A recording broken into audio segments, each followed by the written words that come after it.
ভাব সম্মেলনী। যখন শ্রীকৃষ্ণচন্দ্র রাধারানীকে ছেড়ে যাওয়ার উপক্রম করছেন আর বিভিন্ন রকম নির্যাতনের কথাবার্তা বলছেন, সেই সময়ে রাধারানী মনে মনে চিন্তা করলেন, বধূ হে, আমি যদি তোমার মতো হতাম তাহলে তোমাকে সেই শিক্ষা দিতাম। সেই পত্রী আজকের করছি। বধূ হে,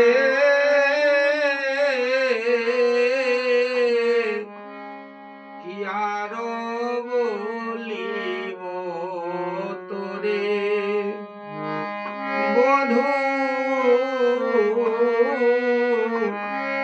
কি আর বলিব তোরে, আমি অল্প বয়সে প্রীতি করিয়া রহিতে না দিলু ঘরে, কি আর বলিব তোরে, আমায় ঘরে রইতে দিলি না বধূ, ঘরে রইতে দিলি না বধূ, আমি অল্প বয়সে প্রীতি করলাম, ঘরে রইতে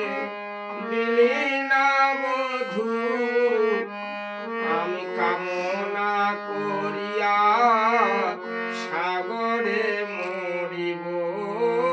কামনা করিয়া সাগরে মরিব, সাধিব মনেরি সাধা, আর মরিলে হইব শ্রীনন্দের নন্দন, তোমারে বানাবো রাধা, আমি মরলে নন্দের নন্দন হব, তোমায় আমি রাধা বানাবো,